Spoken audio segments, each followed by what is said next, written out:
사퇴 뭐 그런 요구 같은 거 받으셨나요? 제가 심할 정도로 매섭게 얘기를 했습니다.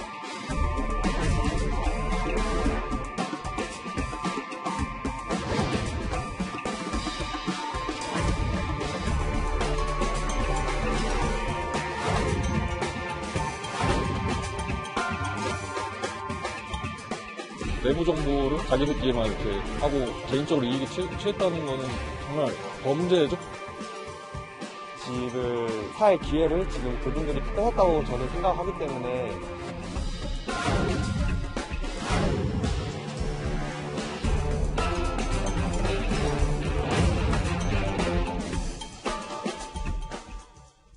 예, 지금부터는 신도시 발표 전에 땅을 미리 사들인, 그래서 논란이 커지고 있는 LH 땅 투기 의혹 하나하나 짚어보겠습니다. 방금 전에 화면으로 만나보셨던 것처럼 오늘 민주당 이낙연 대표가 변창흠 국토교통부 장관을 국회로 불러 여러 가지 질책을 한 것으로 전해졌습니다. 근데 김근식 교수님, 네. 저희가 짚어볼 얘기는 그게 아니고요. 이 부분입니다.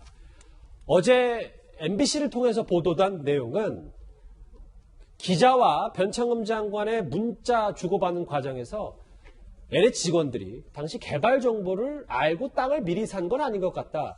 신도시 개발이 안 될 걸로 알고 샀는데 갑자기 신도시 지정된 건 아닌가 생각한다. 이렇게 뭐 다소 감싸는 발언에서 지금 비판의 중심에 다시 섰거든요. 그 국민들이 그렇지 않아도 지금 부동산 문제로 화가 날들어 나 있고요. 그리고 심지어는 지금 30, 40대 같은 경우는 내 집 마련의 꿈 이제 포기해야 되는 것이 아니냐라는 자주 섞인 이야기를 하고 있는 상황이고, 그 민심이 지금 문재인 정권에 대한 부정적 평가의 가장 큰 원인이 되고 있는데, 마침 맞게 지금 LH 직원들이 아주 전문 투기꾼의 수법에 따라서 필지를 나누고 나무를 심고 자기들이 전문가들이기 때문에 토지를 보상받을 수 있는 최대치를 다 알고 다 했다는 거 아니겠습니까? 그런 식의 보도가 나와 있는데, 지금 앵커께 말씀하신 것처럼 그 부분에 대한 책임자이고 또 실제로 그것이 벌어졌던 당시 LH 사장이었던 변창흠 현 장관이 그게 아니고 모르고 샀는데 좀 갑자기 지정이 된 것 같다라고 옹호하는 듯한 발언을 해버리면 저는 이건 진짜 기름에 불을 부은 격이라고 생각이 들고요. 바로 저렇기 때문에 LH에 있는 직원들이 아무 죄의식 없이 하는 그런 문화가 생겼다고 생각을 합니다. 당시 LH를 책임졌던 사장이었고 LH를 지금 관할하고 있는 국토부 장관이 저런 식의 유체이탈적인 화법을 해버리면 LH 직원들도 지금 뭐 게시판에도 그렇게 해서 논란이 더 어저께 크지 않았습니까? 우리는 투자도 못한다는 거냐 이렇게 되는 거거든요. 맞아요. 그러면 세상에 내부 개발 정보를 알고 했든 모르고 했든 뭐 그들은 스스로 변명하겠습니다만 국민들 시선에서는 누가 봐도 이것은 자기들끼리 짬짬이로 해가지고 돈을 벌기 위해서 엄청난 투기를 한 건데 그것에 대해서 주무장관 그리고 자기 당시에 해당 사장이었던 사람이 저렇게 이야기하는 것은 과거 인사청문회 때 변창흠 장관 말 잘못해서 구설수에 굉장히 많이 올랐잖아요. 호통도 많이 당했고 저는 또다시 저러지 않을까. 변창흠 장관의 저 유체이탈 합법은 정말 이해하기 힘듭니다. 사실 이게 조사 전부터 이미 실체 조사를 하기 전부터 LH 직원들에게 이런 국토부 장관이 인식을 갖고 있는 거 아니냐 비판도 나오는데 소국장님. 근데 이 보도와 관련해서 국토부가 해명을 했다면서요? 유감이다. 뭐 이런 발언을 했다면서요? 예, 뭐 있을 수 없는 일이다, 해서는 안 된 일이다 이런 취지로 이제 변 장관이 얘기를 했는데 그런 부분을 전달을 안 하고 오히려 옹호하는 듯한 보도를 한 것에 대해서 유감이다라는 그런 입장을 냈는데 이게 사실 그 뭐가 좀 일이 잘 안 풀리면 이제 되게 언론 보도가 좀 잘못됐다 이렇게 언론 탓을 많이 하죠. 이번 사안이 굉장히 중요한 것이 어쨌든 이 문재인 정부로서는 부동산 문제를 잡기 위해서 야심찬 계획을 내놨고 그 계획의 핵심이 결국 공공개발, 공공공급 문제 아니겠습니까? 그 주체가 이제 LH잖아요. 그런데 그 LH의 직원들이 이런 개발과 관련된 이득을 얻기 위해서 개발 정보를 관련해서 취득한 그런 의혹 속에서 투기를 했다. 이런 것들이 지금 불거진 핵심인데 이렇게 되면 이 정책의 신뢰성 자체가 상당히 무너지게 됩니다. 그것이 굉장히 중요한 부분이기 때문에 변창흠 장관은 지금 어쨌든 강도 높게 나름 대응을 하고 있어요. 대통령까지 나서서 이 문제에 대해서 전부 청와대 지금까지 조사를 하라라고 하고 있는데 변 장관은 직전 또 LH 사장이고 했으니까 지금 상황에서는 어쨌든 철저한 조사, 그에 따른 엄벌 이 태도를 계속 견지를 해야 될 것으로 봅니다. 그러니까 소국장 중요한 부분이어서 그러니까 변창흠 장관이 이 말을 안 했다는 건 아니잖아요. 했는데 이게 와전된 취지로서 그래서 오늘 국토부가 유감이다 이렇게 해명한다 이렇게 해석하면 되는 거예요. 그렇습니다. 예. 근데 최 교수님, 예. 이 발언처럼 변 장관이 글쎄 LH 직원들이 정보를 미리 알고 샀을까라는 선입견을 깨주는 보도들이 계속 나오는 이유가 다음 화면을 보겠습니다. 보도에 따르면 실제로 부부 동반으로 쇼핑하듯이 LH 직원들이 개발 예정지만 쪽집게 매입을 했다. 이걸 정보를 모르고 어떻게 이렇게 살 수 있겠습니까? 그러니까요. 그래서 의심이 드는 거예요. 지금 나오는 장면뿐만 아니라 제가 설명을 좀 드릴게요. 2018년 4월에 부지가 처음으로 그 도면이 완성이 됐어요. 근데 구매한 게 언제냐? 2018년 3월이에요. 그러니까 미리 알고 샀다고밖에 볼 수 없는 상황이 될 수밖에 없는 것이고, 그 다음에 또 하나는 뭐냐면 2000년도 맞지? 2020년 6월에 용산역 정비창 관련 서울권 수도 개발이 계획이 돼 있었는데 이것도 사실은 발표 직후에 매입을 했어요. 그리고 2019년 6월과 9월에도 2차 3기 신도시 발표 직후에 구입을 했고요.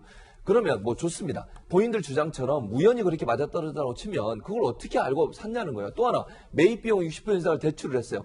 매입을 60% 이상을 대출을 했는데 그 땅이 예전에는 다 농지였어요. 농지가 개발이 될 거라고 예상을 못했다고 하면요. 60% 이상의 대출을 받아가지고 어떻게 돈을 빌립니까? 예를 들면 그 지금 시흥시 같은 경우 광명시흥지 같은 100억을 빌렸거든요. 100억 중에 58억을 대출을 받았어요. 근데 공무원들이 월급이 빤한데 58억 대출 받았고 1년 안에 그게 회수가 안 된다고 생각하면 이자 계속 내면서 그걸 갚을 수 있겠습니까? 그런 부담까지 안을 수 있겠냐고요. 그러니까 이자가 그것도 어마어마한 거죠. 어마어마하죠. 그리고 농협도 그래요. 한 농협에서 다 대출을 했잖아요. 그 예. 농협에서 재집 증명서 다 받았어요. 농지 구입하는 사람들 LH 직원들이에요. 그 직원들이 농사 지을 수 있습니까 대체? 이런 생각도 안 하고 대출해 준 것도 이해가 안 되고요. 자기들 주장은 아니라고 얘기하지만 여러 정황들로 봤을 때는 상당히 의심스러운 부분이 많아요. 변창흠 장관도 그렇습니다. 지금 상황에서 그런 얘기를 하면 되겠습니까? 아니 어쨌든 본인은 주무장관으로서 철저하게 조사해서 모든 거 다 발본세본 하겠다 이렇게 얘기를 해야지 모르고 샀을 수도 있다 이런 뉘앙스에 말하는 것 자체가 저는 부적절하다고 생각해요. 예. 저런 행동 때문에 결국은 정부가 열심히 추진한 모든 정책들이 다 비난을 받게 되는 거 아니겠습니까? 저는 주무장관으로서 저런 발언에서 정말 조심해야 한다고 생각을 합니다. 계속된 부동산 정책 실패로 국민의 신뢰를 잃은 정부인데요. 신도시마저 공직자들의 투기 대상으로 전락하면서 이제 변창흠 책임론까지 불거지고 있습니다. 국민들께 큰 심려를 끼쳐드리고 있습니다. 국토부와 LH 전 직원에 대해서는 다음 주까지 조사를 끝내도록 하겠습니다. 일단 그 진상을 숨김없이 빈틈없이 다 조사하는 것이 우선이라고 생각합니다. 그 일을 해나가면서 LH공사 사장 재직 시절에 도의적 책임만이 아니라 실제적인 책임이 있다면 응당한 책임을 물어야 된다 이렇게 생각합니다.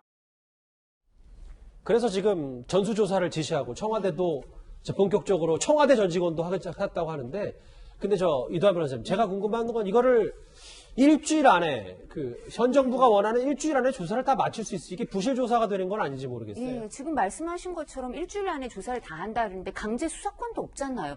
근데 일주일 만에 그리고 사람도 많잖아요. 대상자도. 예. 근데 어떻게 일주일 안에 하겠다는 건지 오히려 그럼 조사 결과를 축소 발표하고 수사 의뢰를 거기에 맞춰서 해서 의혹 확산을 좀 줄이는 거 아닌가 이런 의혹이 생기는데요. 예. 왜냐하면 또 이상한 게 이제 이게 3기 신도시잖아요. 근데 1기, 2기 신도시 때도 그 부동산 특이 의혹이 있고 또 부동산 가격이 폭등하니까 정부에서 어떻게 했냐면 1기는 이제 노태우 정부고 2기는 노무현 정부죠. 근데 1990년, 2005년에 1, 2기 신도시에 대해서 각각 합동수사본부를 만들어요. 그래서 부동산 투기와의 전쟁 그래서 투기 세력과 유착하거나 아니면 사전 정보 이용한 비리를 대대적으로 적발했는데요. 이때는 다 검찰에서 합동수사본부를 해서 했거든요. 그러니까 이런 노하우가 다 있을 거 아니에요. 1기 때 투기 사범 13,000여 명을 적발했는데요. 구속을 987명을 구속시키고 여기에 관련된 현직 공무원이 공직자 구속이 131명이었대요. 예. 2기 때는 이제 현직 공무원이 27명이 나왔다 그러는데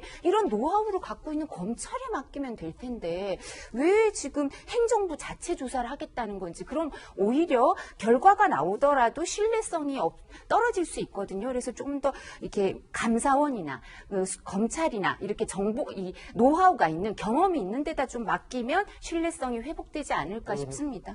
파장이 커지고 있는 LH 직원들의 땅 튀고 의혹 얘기 오늘도 저희가 짚어봤습니다. 그런데 이번 주제 마무리하기 전에요. 저희가 조금 전에 변창흠 장관을 국회로 불러 질책했던 이낙연 대표 얘기를 잠시 좀 만나봐야 될 것 같은데 이제 화면도 준비가 돼 있을 겁니다. 이제 당대표직에서 대선 출마를 위해서 이제 물러날 이낙연 대표인데 오늘 춘천의 민생 탐방 방문 과정에서 춘천 레고랜드 반대 단체 회원으로부터 이렇게 계란을 맞은 집권 여당의 모습이 들어와 있습니다. 이낙연 대표. 그래서 경찰이 일단 이 관계자, 계란을 던진 관계자를 입건할 방침인 것으로 전해졌는데요. 춘천을 찾아서 이렇게 그래서 예상치 못한 봉배를 당한 이낙연 대표 얘기 조금 전에 영상으로까지 들어왔습니다. 이 소식 여기까지입니다. 다음 주제 넘어가기 전에 지금까지 들어온 여러분들의 목소리를 하나씩 만나보겠습니다. 첫 번째 댓글 볼까요? 개발 정보도 전혀 없는데 LH 직원들은 땅을 서로 돈 내서 사냐? 변창흠 장관의 말을 꼬집은 지적이 있습니다. 또 보겠습니다. 자유민주주의를 지키겠다고 군대도 빠진 윤석열 총장이 할 말은 아닌 듯하다라는 비판을 주신 분도 있고요. 네. 전 정권 수사할 땐 손에 검을 쥐어주더니 내 식구 수사하더니 단칼에 자른다라는 말씀하셨습니다. 또 보겠습니다. 장모 부인은 빼놓고 정의를 적용한 사람이다. 세상은 나가면 더 크고 넓은 정의가 보일 것이다. 윤 전 총장 비판하신 분도 있고요. 마지막 보겠습니다. 검찰총장을 식물총장으로 전락시킨 게 검찰개혁이라는 건가 반문해봅니다. 오늘도 댓글 5개 감사드립니다.